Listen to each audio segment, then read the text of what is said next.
You are now listening to Obtain, Achieve, Thrive, Hustle with Metro. Come take the oath. What's shaking? It's your boy Metro North, aka Robert Downey Jr., aka Mr. Megalodon L. Megalodon, back with another episode of Obtain, Achieve, Thrive, and Hustle, aka O.A.T.H.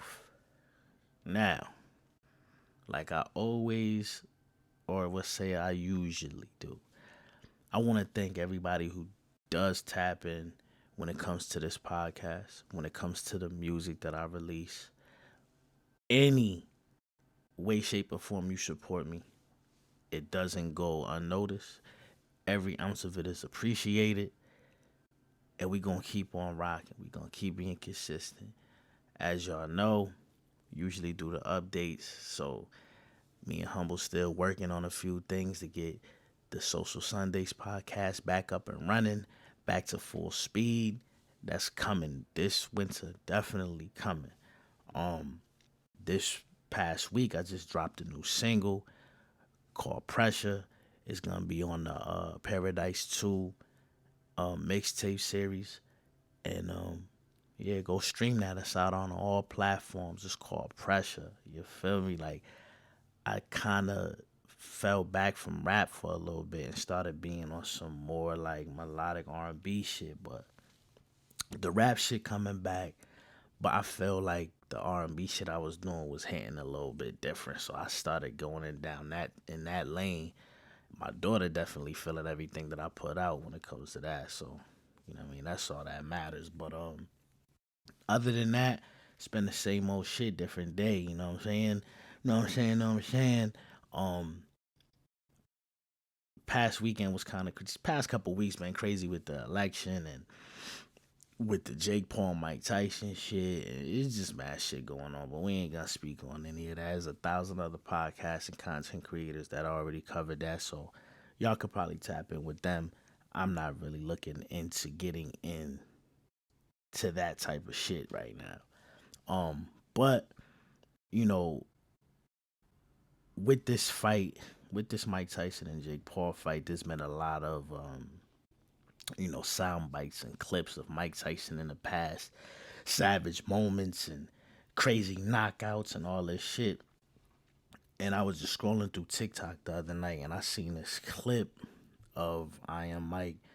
He was explaining, how he understands how people see him, the perspective of the world, how they see him and shit like that. And that clip that I seen resonated with me. Matter of fact, I'm about to play the clip, and then I'll come back and tell you why it resonated with me so much. Man, listen, right? I don't know nothing about being that rich champ. Only thing I know how to fight, right? I'm a nigga, right? Shit, no, really.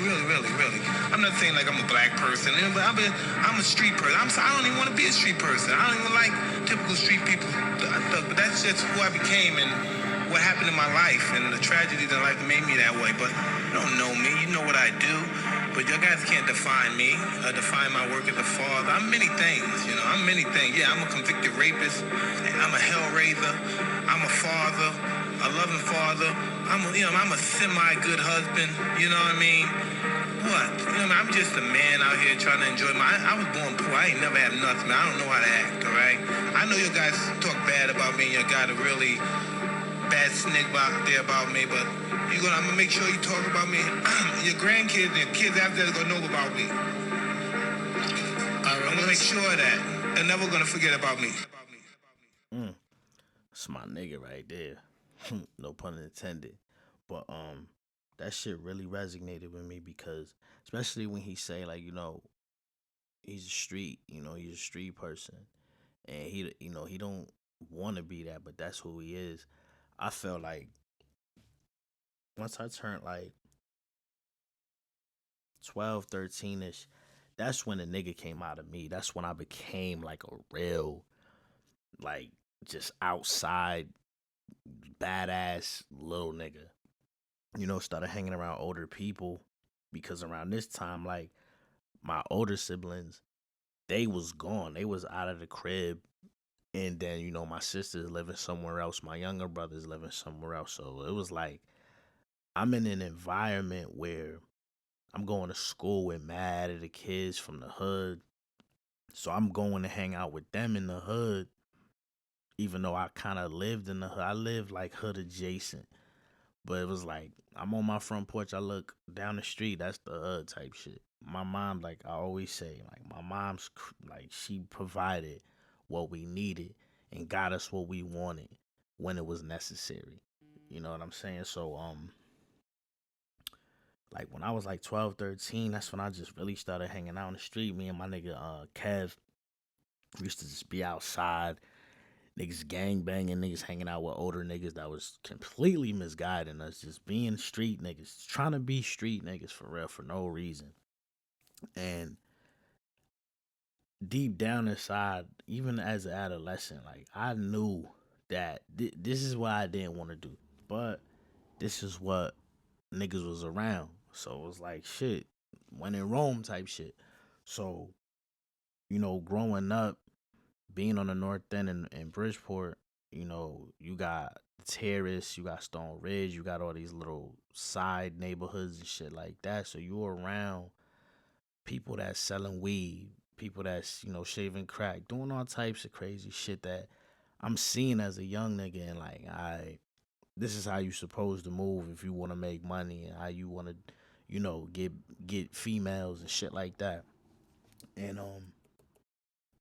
I indulged in that lifestyle for a little bit. And then, from 12, 13, 14, 15, 16, all the way probably up until like 18, where I was like really in some deep shit by then, catching cases and all of that dumb shit. It was like I was really outside, fighting. But I always had like this personality that was brighter and bigger than the bullshit that I was into. I remember when I was younger, everybody that was older, like teachers, counselors, people used to always say like, "Yo, you're better than this. You like you know better.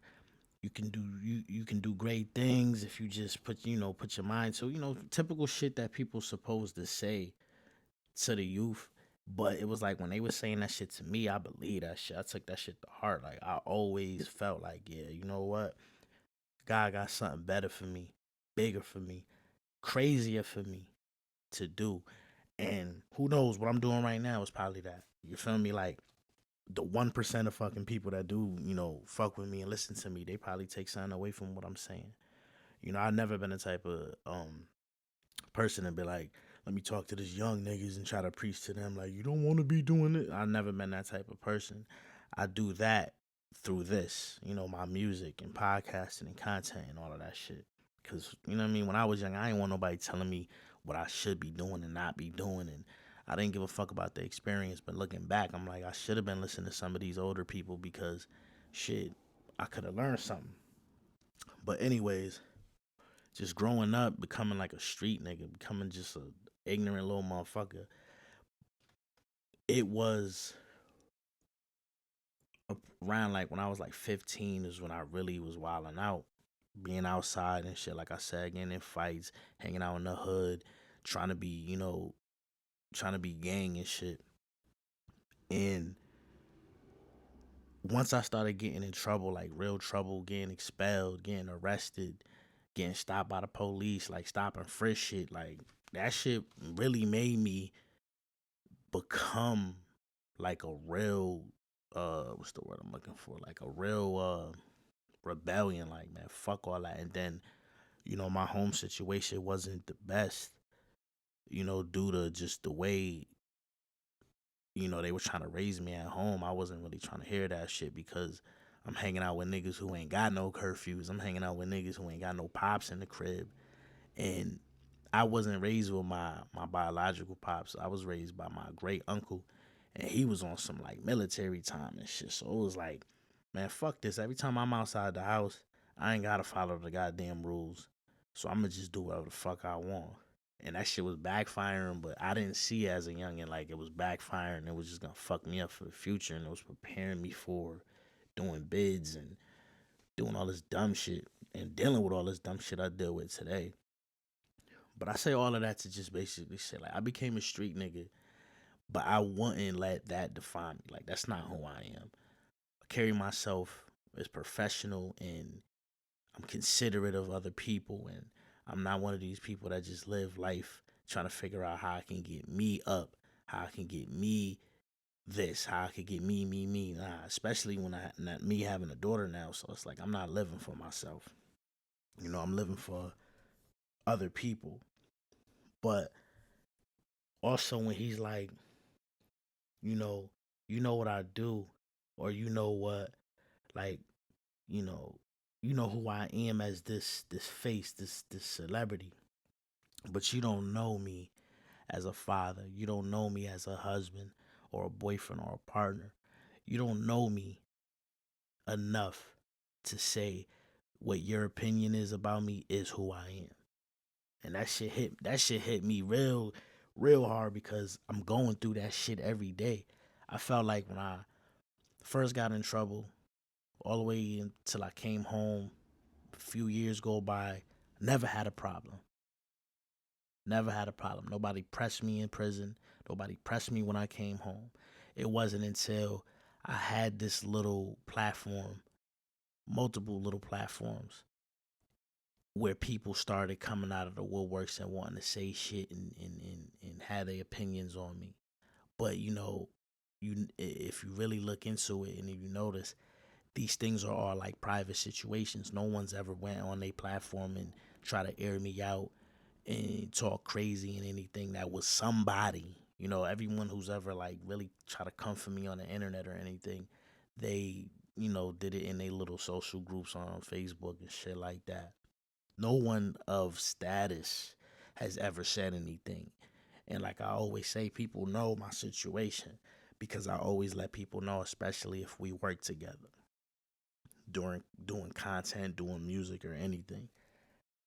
And when he goes, I'm a loving father, I'm a semi good husband, that's me. Like, I'm not the best. I'm not the best nigga to be in a relationship with. You know what I mean? No, no man is perfect. But when it comes to my household, my relationship, and the way I want to keep my lifestyle private, man, listen, I'm 10 for 10 with that. My daughter, listen, my daughter knows me. She loves me. We have a relationship outside of me, her, and her mom. Like, me and her have our own thing. We got inside jokes. We listen to music. If you follow me on TikTok, we do little TikToks and shit like that. And when it comes to fatherhood, I take that shit so serious because, I probably said it before, I didn't grow up with my biological father, and that's one thing that every young man wants. You want, you want to be there with your pops talking about shit, being able to relate to, whatever he went through and compare and all of that, because I see me and my pop's life is very similar. He just grew up in a different era. But I made sure that when my girl was pregnant with my daughter, I was there. This is during COVID, so it was really like it didn't take much to be there, but it does take a lot to be there. A lot of niggas, they get a chick pregnant and they're there, but they're not present. I was present. I made sure that she ain't have to get up to go get something to drink. I cooked damn near every night unless we was getting takeout. Whatever she was craving for, I went and got. You know what I mean? Made sure she was comfortable. And when my daughter got there, made sure I was present emotionally, physically. Like, can't nobody take this shit from me. You can say whatever you want about me. Oh, this nigga went to jail for this crazy shit, yo. Don't fuck with him. But at the end of the day, I'm there for my family because there's some people who got some shit to say about me. They don't take care of their kids. They can't maintain a intimate relationship and be emotionally available and have true love and find true love. These niggas can't do that. I've done it. You dig what I'm saying? Damn near 20 years. And I'm only 31. Come on, man. I feel like the only bad thing people can say is my situation that I went to prison for.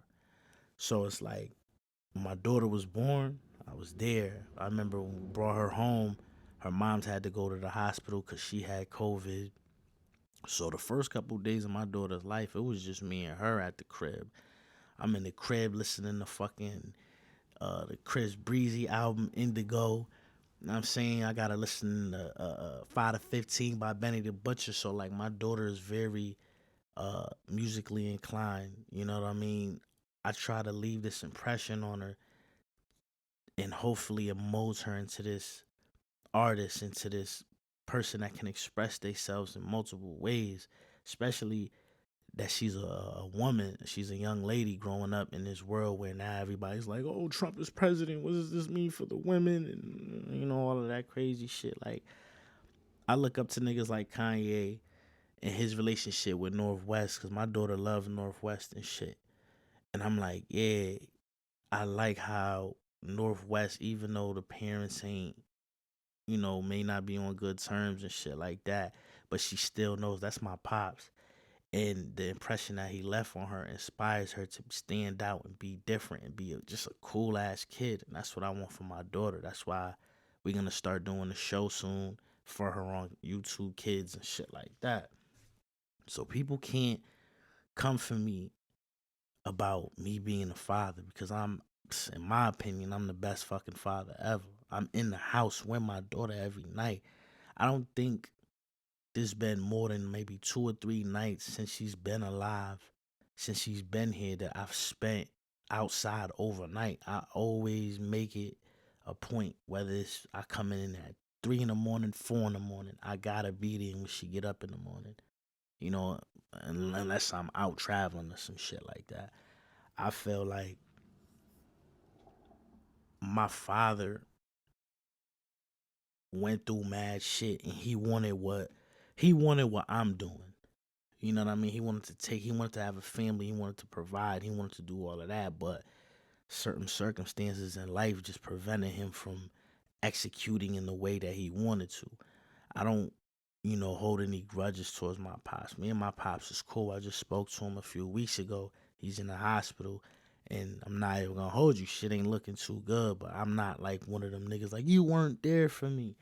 I'm more like I see what I'm going through and I've heard what you've been through and he's told me what he's been through. So it's like shit, nigga. I respect it. You know what I'm saying? Like it's just something that, life throws at you. But with me, I have the opportunity to be here for my daughter. I have the opportunity to put her on records. I have opportunities. I'm sitting in here the other day with her and we making a beat. Like, what? A beat? And like I'm teaching her how to do all of this shit. And it's like, my pops ain't had this. A lot of niggas out here don't choose to have this. Nigga will go outside and fuck up his relationship and then lose the relationship with his kids and however the way he does, and then go and fuck with a bitch with kids and be there for her kid. Like shit ass backwards to me. And as far as me being a husband, a boyfriend, or a partner, man, listen, man, shit ain't been easy, but we make it work. We have an understanding of this is what it is. I love you, you love me. I respect you, you respect me. There's never a time where she can't come to me and express how she feels. Shorty's very emotional and shit. And sometimes, like when we were younger, I didn't like dealing with that. But now it's like we grown as hell. We got a kid. We got to make this shit work, for better or worse. You heard? And no, I'm not married or no, we're not married or anything. But we have this relationship where we've just, we've been here for each other. She the only person out of all the bitches. Listen, out of all the bitches that were in my life as a young man, who I was jeopardizing this situation for and dealing with them or whatever the fucking case may be. She's the only young woman who stuck around and was consistent, who integrated with my family and brought my moms to come see me and shit like that. These other young ladies didn't do that.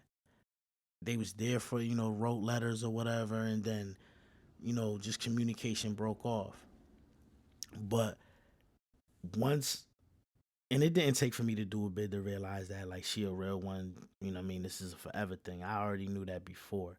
But it's like, once I went through that shit really solidified it. Bam, that shit gave her a blue check, real talk. But can't nobody tell her he ain't shit, he's a piece of shit, or whatever. She know, and she's seen, and she's felt the real, the real deal when it comes to me. Everyone can have their opinion on whatever aspect of me they want. But my family, and I explained this on a previous episode, my family is the only people where their opinions matter. And not the whole family, just the immediate family. That circle of people who I talk to on a daily basis or weekly basis. You know what I mean? I feel like I look up to Mike Tyson because we've been through a lot of the similar shit. I'm just not a fucking heavyweight boxer that's knock you out in 30 seconds. You know what I'm saying? I ain't got a strong neck. I ain't on that type of time, but our battles are similar. The things that we face are similar. Like, I'm watching, hot boxing with Mike Tyson, and I see sometimes he gets into these trances where he's talking, and some people might not get it, but he's talking about the toad and this life and all of this shit, and it was like, yo, he, like, he's had a lot of anger in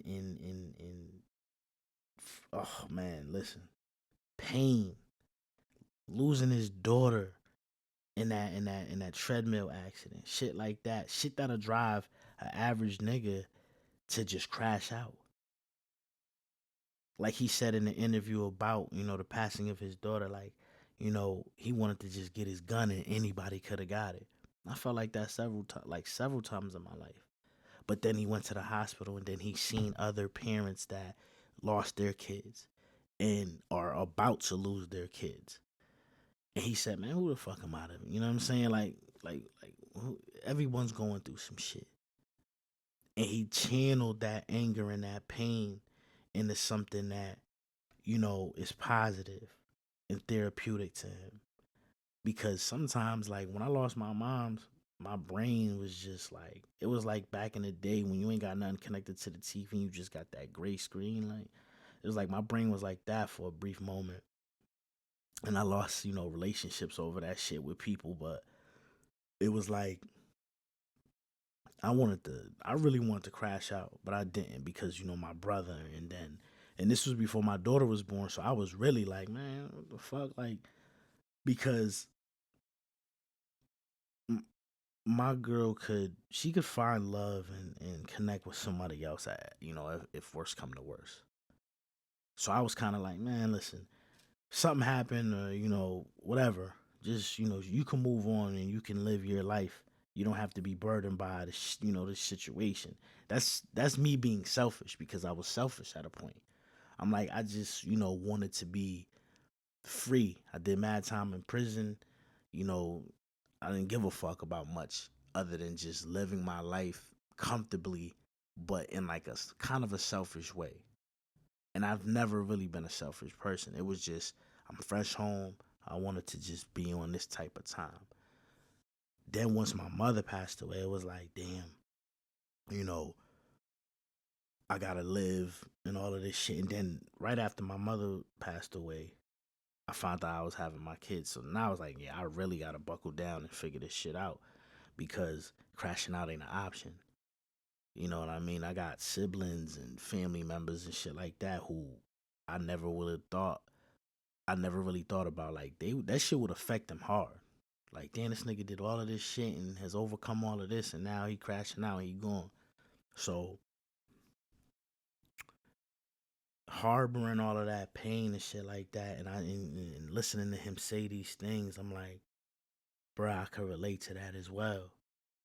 You know what I mean? I've been looking up to Mike Tyson because he was knocking niggas out. Like when I was younger, I'm like, man, listen, I wish I could knock a nigga out like that. I even wanted to box at one point because of him and Floyd Mayweather. Because I'm like, damn, that shit look like it keep you in shape. You know what I'm saying? You getting paid crazy bread, but then I was like, nah, I don't want to have brain damage and shit like that when I get older. But anyways, I've always looked up to Mike Tyson.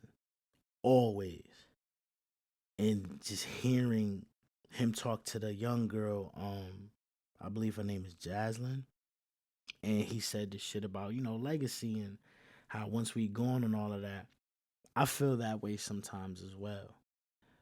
A lot of people was like, "Why are you talking to a kid?" But he was keeping it a buck. He was keeping it absolutely 100. Like, listen, all you could do is live while you here and do the best things that you can do and be capable of making a difference in the world that you live in. And not the whole world probably, but I mean just make sure the people around you know that you had good intentions, that you had love, and that you were loved. A lot of people were like, "Oh, he's saying some shit like basically like fuck life type shit," but it's not that. It's more of this is the reality of the situation. You know what I mean? He was saying like, who cares about legacy? But I care about the legacy. I want people to remember me. And technically, what he was saying in the clip that I played earlier is, people's grandkids gonna remember him. That's somewhat of a legacy. And I understand since that interview, because that was like mid 2000s and shit like that. Up until now, his perspective changed on life a lot, but it's like he has a legacy. No matter what he says, he's gonna be known as Iron Mike Tyson. You feel what I'm saying? Like my daughter knows who he is. She was born 2020. You know what I mean? I sat and I showed her videos of him. I showed her the video of him like, I'm an animal. I want to eat his heart. I want to eat his children. Like I showed her all of that shit. I showed her how he knocked somebody out. People done paid $30, $50 for pay-per-view. He knocked somebody out in 30 seconds. Everybody tight. I want my money back. You feel me? Like I overall, bro, you can't stop this, man. I'm a great father. Like he said, I'm a semi good husband slash partner, whatever you want to call it. You dig what I'm saying? And this is why I look up to him because he keeps it 100, no matter what. He don't dress it up, make it look good. He don't do none of that. One, he's getting older. So as you get older, you evolve. You become more comfortable with facing the fact that you are gonna die eventually, and this is what it is while you here. But I always looked up to Mike Tyson, like watching that clip.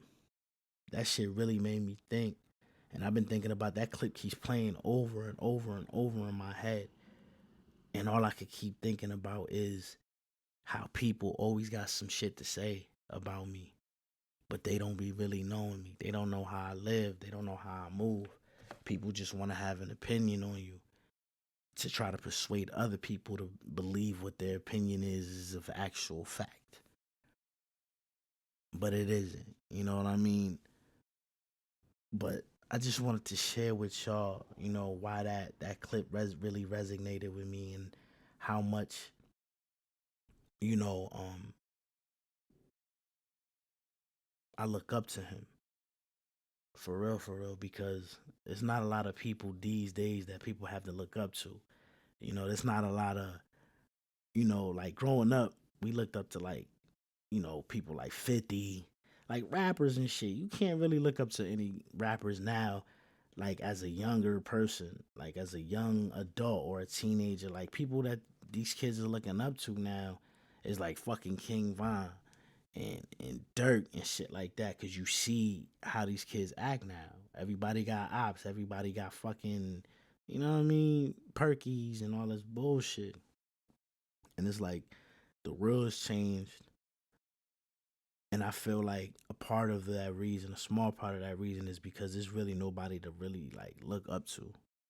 Real shit. And before I forget, another reason why I look up to Mike Tyson so much is because when I watch him and I listen to him, I see that he's found peace and meaning. A lot of niggas don't know how to find a peace and a meaning. My meaning and my peace is my daughter and my girl.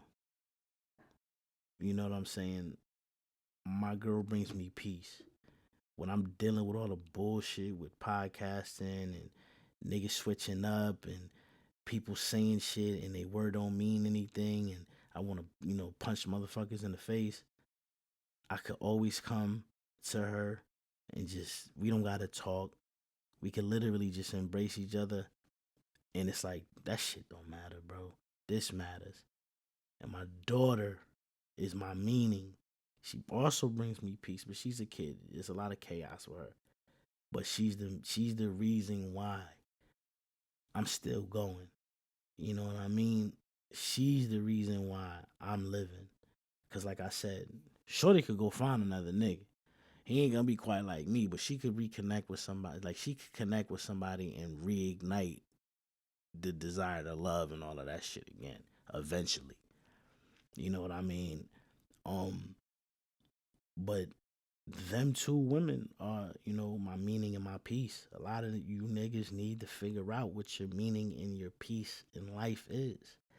Because that's why you got niggas walking around 4 or 5 kids, you know what I mean? 4 different BMs, mad drama, trying to be out here fucking somebody else's BM, which causes problems, beef, death, fights, all types of stupid shit.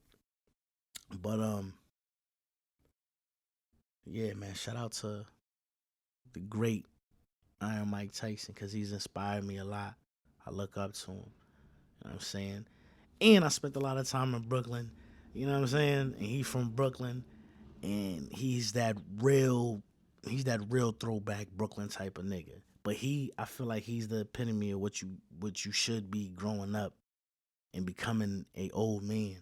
Like he said one time, he said, I used to, be up in upstate New York staying with these people, training for boxing and shit. I'll come back down to Brooklyn and rob people and then, just leave when I was done robbing people. Like shit like that is crazy. You feel what I'm saying?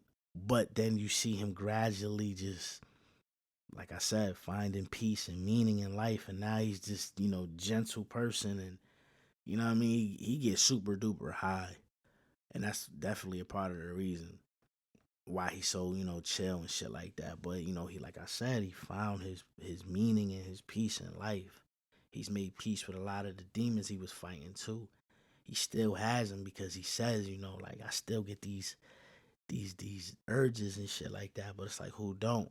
None of us is perfect. You feel me? But we all for that. Shout out to Mike Tyson, like I said. Shout out to Brooklyn. Shout out to my man Ray Wise, Big Cuzzo. You feel me? Shout out to Get Low, 7 Shots.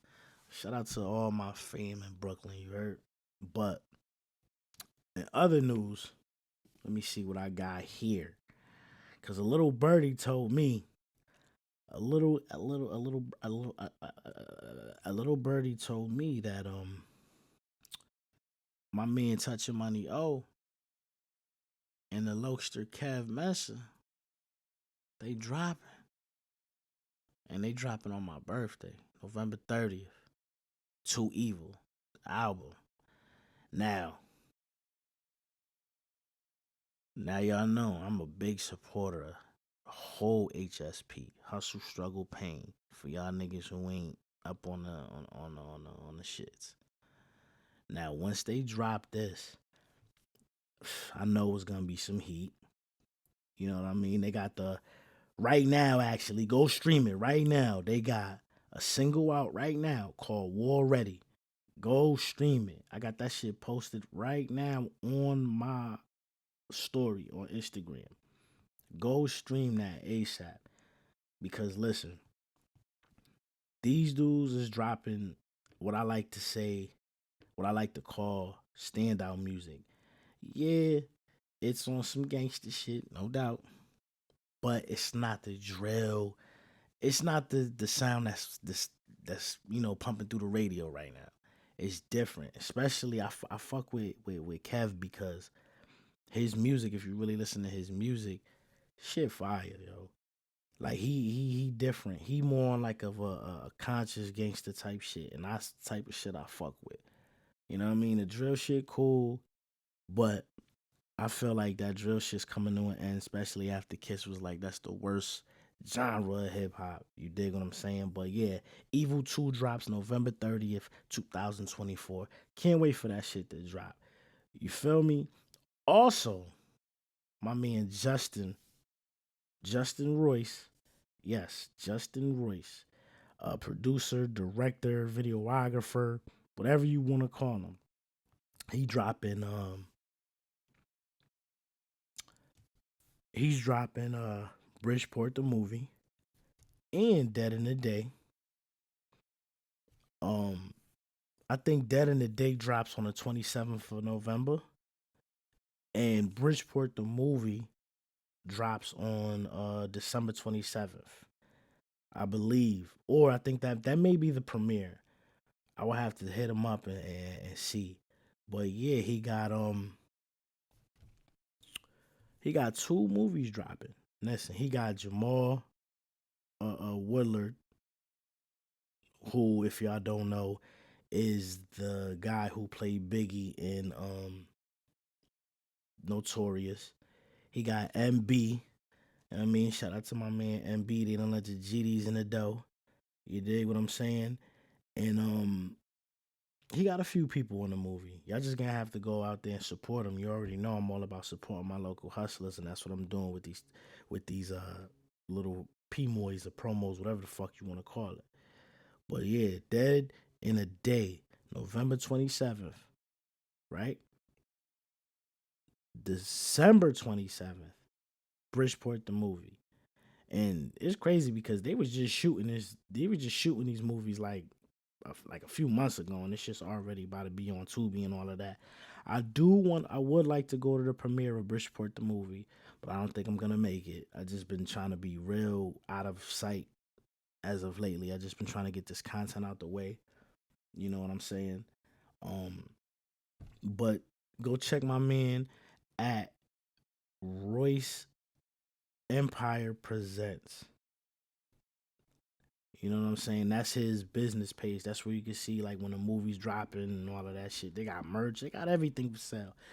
And his link is in the bio to definitely cop tickets to the premiere and all of that too. Um, Shout out to everybody that is doing something great in the city of Bridgeport. For real, because for the past, I want to say 7 years has been the time for all the creatives in this area to really shine. And I was telling somebody the other day that it's funny how everyone comes to Bridgeport. Whether you from Stratford, Norwalk, Stanford, New Haven, a lot of people come to Bridgeport to really get their shit off and connect with these locals in Bridgeport to bring their shit to a higher platform and another level. That's why I always say support your local hustlers. Where everybody works together, there's no stopping. There's no stopping it. You dig what I'm saying? So check out my boy Justin Royce. You feel what I'm saying? He's also want to follow him directly on Instagram. It's Emperor Just, EmperorJus.